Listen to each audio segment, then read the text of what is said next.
from West Virginia Public Broadcasting. Support for the Legislature Today is provided by the following. AARP West Virginia, your ally for real possibilities in the Mountain State. Online at aarp.org/WV. West Virginia University. Online at wvu.edu. At the legislature today, the governor is declaring a state of emergency in West Virginia due to Republican plans to cut Medicaid dollars. Delegates are poised for the second year in a row to end subsidies to the state's 4 racetrack casinos, while senators look at a bill that would grant more flexibility in road construction projects. And Governor Justice makes an appearance at a rally in support of the natural gas industry in the state. What he has to say about controversial forced pooling legislation coming up on the Legislature Today.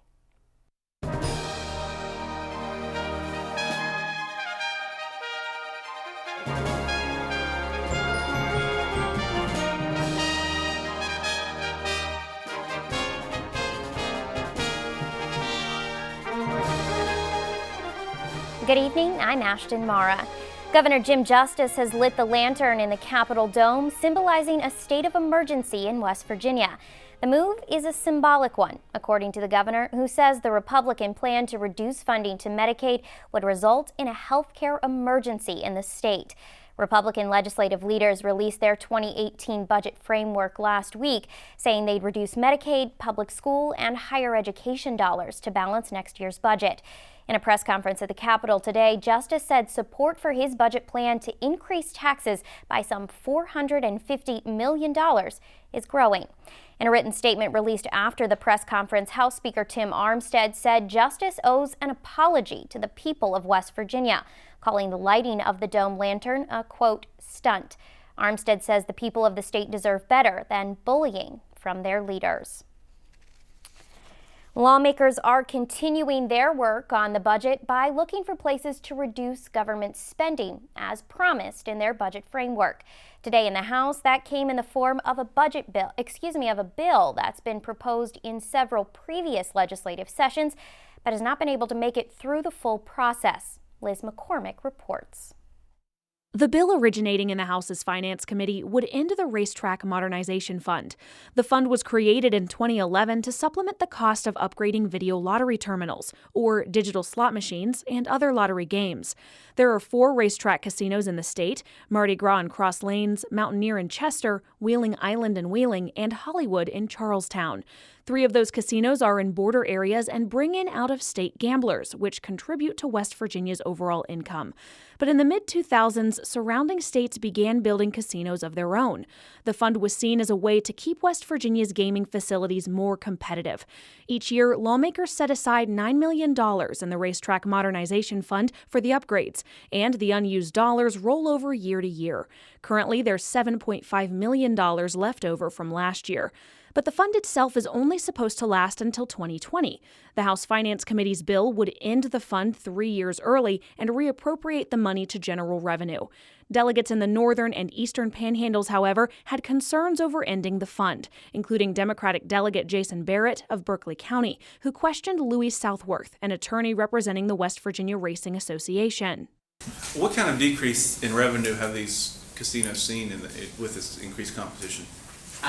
I believe that in some of the years, and the lottery can probably correct me, in some years, as the chairman stated, the racetracks were contributing about $450 million to the state. Last year was $367 million, so there's been a decline, but at least the tracks feel that the fund has helped them keep that level up, and it would have been a lot worse if they hadn't had it. Would you agree that a lot of the players at these casinos are from out of state, and having up-to-date games on these slot machines are critical to bringing those people in? No question. It's probably 80 to 90% is from out of state, and the competition is fierce. Republican Delegate Erica Storch of Ohio County also opposed the bill. She says the casino in her area is a huge contributor to her community, and losing the fund could make them less viable. You know, if the racetrack has to, doesn't have that ability of that capital to upgrade their machines, will they have to lay off people? Will they have to, direct their resources in other ways to maintain a competitive advantage? Will they be able to be a good player in the community as they have been? They support a lot of nonprofits. They host a lot of things. They're a major donor to a lot of things. They give back to the community a lot. Will they be able to do that, or will they have to redirect those funds towards their capital necessities? Storch says she and some of her colleagues may consider offering an amendment on the floor. House Finance Chair Eric Nelson of Kanawha County says he's sympathetic to his colleagues' concerns, but points out it's additional revenue that can help balance the state's budget deficit. I've got a casino or gaming facility right in my backyard, and fully aware of that. But it's one of the balancing acts, is the priority of giving certain people or industries tax credits versus balancing the budget and doing other things like cuts and other revenue measures. The House Finance Committee did vote to move the bill to the full House, but on a close roll call vote of 14-11. For the Legislature Today, I'm Liz McCormick in the House.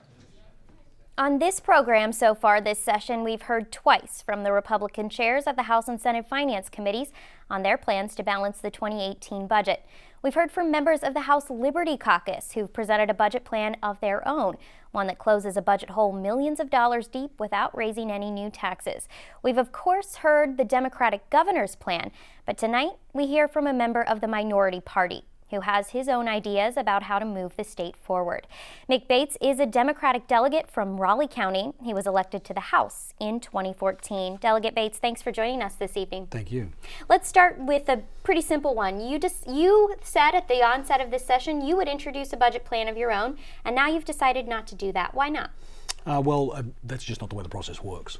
So the governor gave us a budget as part of his State of the State address, and the House takes that budget and then works from that. So, I could make a symbolic move and introduce a budget, and I fully respect the decision that was made by the delegates with the Liberty Caucus of doing that. And I've taken a look at that, and I think that, it's very well intended, but it's simply just not the way things are done. So let's talk about what you have introduced, a bill to stabilize the state budget. What does that do? Well, what I've tried to do is look at maybe perhaps some place for us to start when this thing all breaks down. So I introduced a bill. It's 2964. It's referred to the Committee on Health, so it's really not going anywhere. But it provides a mechanism where, again, when I think things break down, I believe they're ultimately going to break down, we can go in and find a way of being able to move through this. So what it does is it creates some discipline in government. It creates it caps spending to 2016 levels, excludes three big drivers in the budget, things that we know we need to fix: PEA, our teachers' retirement plan, and also Medicare. We know those things are difficult, so we're going to put that discipline in place with the stabilization aspect of it. It temporarily raises five revenue measures for a period of 4 years, and it sunsets those at the end of 4 years and ties those to targets within the Revenue Reserve Shortfall Fund. So those measures, if we get the revenue necessary to bring that reserve fund back to a certain level, those taxes are cut in half and then they go away at the end of 4 years. And what that does is provide a structure or framework for us to move through this mess. My father always told me that if you're dizzy, you should sit down. And I think what we're trying to do is a very, very complicated thing in a very, very short period of time. My process is, okay, let's try to create some breathing room here for us to work through these difficult situations. The budgetary process works well when things are stable. But the problem we've got into the last several years, it's very unstable right now, and we're trying to do things on a short cycle that really take much more deliberative thought. So that's my hope. Governor Justice has presented lawmakers with revenue enhancements as well. Sales tax, increasing the tax on the income tax, I'm assuming, on the wealthy. He's also looking at a business increase, tax on businesses, and some cuts to state government to balance his budget. Where are your increases? Where do they fall? Okay, well, I think what the governor's given us is a whole series of things. He's given us a whole menu of items. He really is flexible. He's said that over and over and over again. And we are too. I support the governor's position that we need new money. There's just no way through this. I've done the sums multiple different ways. And that we have to have additional revenue right now to stabilise the West Virginia economy.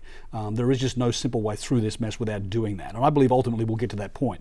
But I don't think the governor is concerned that much in terms of how we get there. But he wants $350 to $450 million in new money that's coming into the state to make sure we take care of our priorities. And he's open to those things. He wants us all to share in the pain. And I believe that's the right way to approach the thing.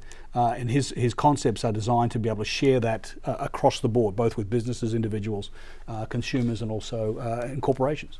Now, Republican legislative leaders are looking at changing some state taxes. They don't want to talk about tax increases, but they are willing to talk about tax reform. Yeah, so tax reform is the new word for tax increases. So there's an element of that, and there are two revenue measures that are out there that I've seen on the Republican side, on the House side, that have come from the Republican leadership. So one of those is a flat across the board income tax, 5.1%. So it flattens those rates, eliminates the brackets, so everyone will pay one rate. And then there's another measure, which is a sales tax lowering and broadening. So we saw a similar thing last year that came out of committee and was retracted very, very quickly. What it does is put additional sales tax on other services, but lowers the rate. So those are the two things that are out there right now, and I understand that we're probably going to be looking at those later this week. Those are the two things in the House. In the Senate, they've got this tax reform bundle that does similar things. It flattens the rate of the income tax. It broadens and increases the rate on the general consumption tax, which is what they're calling it instead now.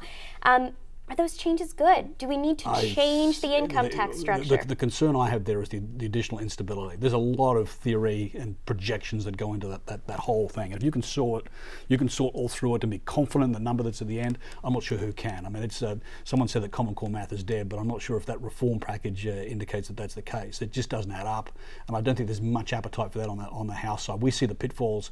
You know, again, we're at a time of crisis. We're at a time where we need stability, not instability. That proposal that's over on the Senate side increases the level of instability within the system, and again, it's not been embraced. I'm yet to find anybody outside of the Capitol that's seriously in the business economy. I think the Chamber of Commerce came out late last week and said that they had some real concerns about that Senate bill. So the Senate and the House, there's not really a lot of agreement there either. So we've got disagreements between the governor and the legislature. We've got disagreements between the House and the Senate.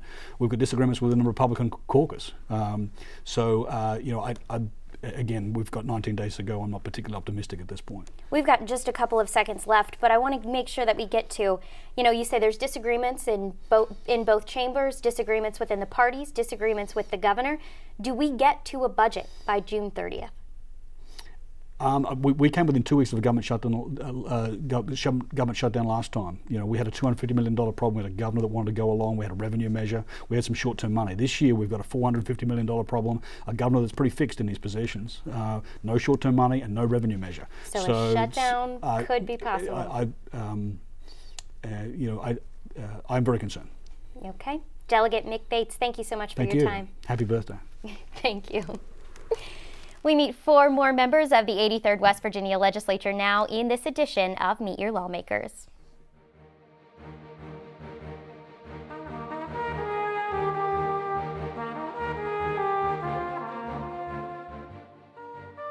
Mike Romano represents the state's 12th senatorial district. A Democrat, the senator hails from Harrison County. Romano was elected in 2014 and previously served on the Harrison County Commission, resigning from the post after his election to the Senate. Jordan Hill was elected to the House of Delegates in 2014. A Republican, he represents the House of Delegates' 41st District from Nicholas County. He chairs the Committee on Small Business and Economic Development.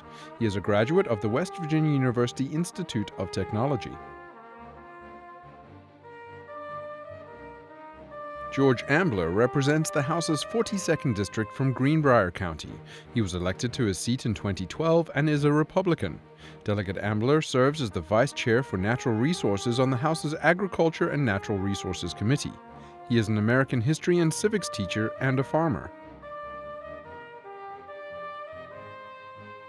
Stephen Baldwin is a Democrat from Greenbrier County. He is a first-term delegate also representing the state's 42nd House District. Baldwin previously served a term on the Greenbrier County Board of Education. Outside of the State House, he works as a Presbyterian minister and worked in the office of former U.S. Senator Jay Rockefeller.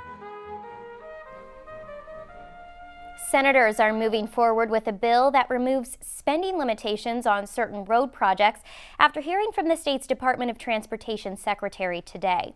Tom Smith says a process called design build is the standard for construction across the country and could help West Virginia react to construction and maintenance needs more quickly.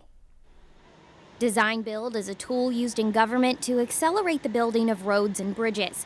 In West Virginia, it allows the Division of Highways to bid the design and construction aspects of a certain project in one contract. The method was authorized in West Virginia through a pilot program approved by lawmakers in 2006. That project set limitations on the amount of state money that could be used each year for design-build projects, no more than $50 million in any one year. That $50 million could roll over into future years, though, but no more than $150 million could be spent on any design-build projects in any one year. Tuesday morning, members of the Senate Transportation and Infrastructure Committee considered changing those limits. It would create a new limitation beginning July 1st on design-build projects, and this new limit would be a $100 million per project limit. There would not be an aggregate limit, and the new per project limit would not apply to the Interstate 70 bridge renovation project in Ohio County, which I understand is already in the planning stages. Members of the committee were concerned about the new limitations, though, and their potential to restrict construction in the future. Tom Smith is the West Virginia Department of Transportation Secretary. If President Trump produced a $1 trillion infrastructure bill and had limitations on you have so much time to be ready to go, then we would have a very hard time reacting to that.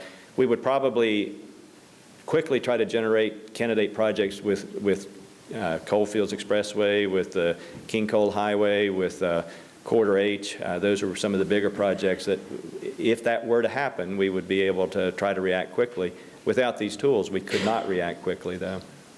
Smith says design build is a method that's nationally proven to not just accelerate the construction process, but to also save money.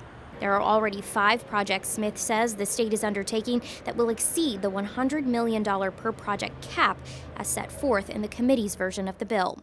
West Virginia Contractors Association Executive Director Mike Clowser says his organization supports the removal of the dollar caps, but he does have some concerns about the overall funding implications it could have.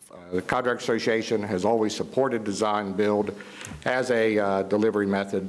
The question has always been, how do you make sure that we don't have large mega projects when we still have maintenance issues on our secondary roads, when we have maintenance issues on our bridges, when we have striping needs, guardrail needs, and we've had a limited pot of dollars over the years. So it's always been a balancing act for the Division of Highways is how do you maintain what we have and yet still plan for the future and still do projects for the future. Democratic Senator Bob Plymel questioned Clowser about his confidence in Secretary Smith to maintain that balance. Clowser agreed Smith has decades of necessary experience and could be trusted in the job. But Michael Hay with the American Council of Engineering Companies shared his concerns with the committee. We are very excited as engineers about Secretary Smith getting the appointment. My membership was very pleased and very happy, and I think as long as he's sitting in that seat, we feel comfortable that he's going to make the right decisions for West Virginia. However, that isn't a seat for life, as you all well know. Tom may decide after a brief period of time that he's had enough of the fun in West Virginia and moved on. So we're stuck with whoever we get, and maybe we don't like what we get as far as how we manage our program versus expansion versus maintenance. And we would like to see as engineers kind of a balance of that's listed somewhere in this bill or in code that at least gives them some sort of parameters to operate so we don't get too expansion heavy. Hay says the state currently spends 38% of its road funding dollars on new expansion, and he believes that's too much, especially considering the state of the current highway system. A report released earlier this year by TRIP, a national transportation research group based in D.C., ranked West Virginia bridges as the 5th worst in the nation. Hay says those numbers show the state should be worried about preserving the system West Virginia already has as well. Smith says preservation is a major priority for his administration. During his State of the State address, Governor Jim Justice presented a plan to lawmakers to increase some taxes and fees and renegotiate federal bonds to generate more than $1 billion in road construction funding. But at the same time, released a list of priority road projects that totaled nearly $2 billion in cost. One of the things that I would like to point out about the governor's list, that we put together as candidate projects. We knew there would be a lot of projects that needed quick attention, like slips, small bridge replacements, roadway improvements, including resurfacing. If you look at the list that we've produced as candidates, there's almost $1 billion of projects that can be identified as preservation projects on the governor's candidate list. And I just want to make sure that folks understand that. It's almost $1 billion of that total amount that could be viewed completely as preservation. After hearing the concerns, members of the committee decided to move a bill forward that does not set any funding limitations on design-build projects for the state in the future. That bill now goes to the Senate's Finance Committee for further consideration. Governor Jim Justice joined energy workers from across West Virginia for a rally at the Capitol this morning, sponsored by 3 natural gas and industry groups. In vague terms, Justice seemed to lend his support to legislation that lawmakers have been unable to get through the legislative process over the past several years, forced pooling. It's a bill that's resurfaced again this session in the Senate. Glennis Board reports. The rally on the steps of the state capitol drew hundreds of oil and gas industry workers from across West Virginia to show their support for the industry. Governor Jim Justice attended the rally, speaking to the crowd. Here you are, wanting to go to work, aren't you? Wanting to develop a resource that God has given us in West Virginia to create thousands of jobs and do lots and lots and lots of goodness. Now, I commend you, and I will not hinder, I will not stand in your way. Justice says he understands that the industry needs co-tenancy and joint development laws in order to continue to develop the state's shale plays and create more jobs. Those terms, co-tenancy and joint development, are industry terms used in reference to certain practices employed during horizontal gas drilling, or fracking, for natural gas. They're both practices being pushed by the West Virginia Oil and Natural Gas Association at the State House this year. Co-tenancy would allow companies to drill a well and drain the gas in a given area if the owners of 51% of the mineral rights agree to the drilling. Joint development would allow companies to drill on the land next to owners who have agreed to lease their minerals. The two practices are not forced pooling, according to the state's Oil and Natural Gas Association, but Justice says he knows they're necessary to increase drilling in the Marcellus and Utica shale regions. I understand wholeheartedly co-tenancy, joint development, the things that you need to perpetuate your industry. Lawmakers have considered several pieces of similar legislation at the State House since 2015, and each year those bills have failed to make it through the process. Democrats and members of the Republican Liberty Caucus argue those practices constitute a taking of personal property for private gain. Justice disagrees.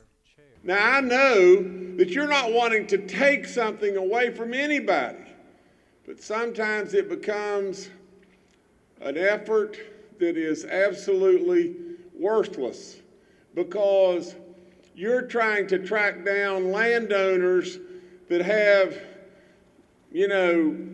15 lost cousin Eddies, and you can't find them. Now, it just makes common sense that we do what we do. The State Judiciary Committee is currently taking up similar legislation and has spent hours so far discussing its implications. The bill would have to be approved before crossover day on March 29th, the final day for lawmakers to approve bills in their originating chambers. Justice repeated that he stands ready to help perpetuate the industry in any way he can, but he also presented the crowd with his plan to increase taxes in order to balance the 2018 budget and asked for their support as well. But I need you. I need you. I need you to let your voice be heard. Not just here. I need you right in these people's offices and tell them to get off their hind end and do the right thing. For the Legislature Today, I'm Glennis Board. Remember, the West Virginia channel is where you can watch the legislature at work every day. Tune in at 11 a.m. to watch the House and Senate floor sessions or catch them as they're rebroadcast each evening at 7. Those are also available streaming online at wvpublic.org. This has been the Legislature Today. I'm Ashton Marra. Thanks for joining us.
Support for the Legislature Today is provided by the following.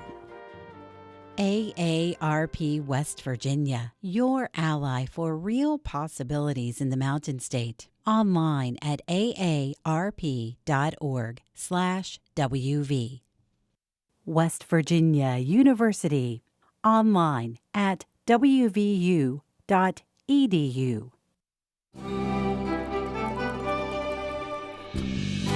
From West Virginia Public Broadcasting.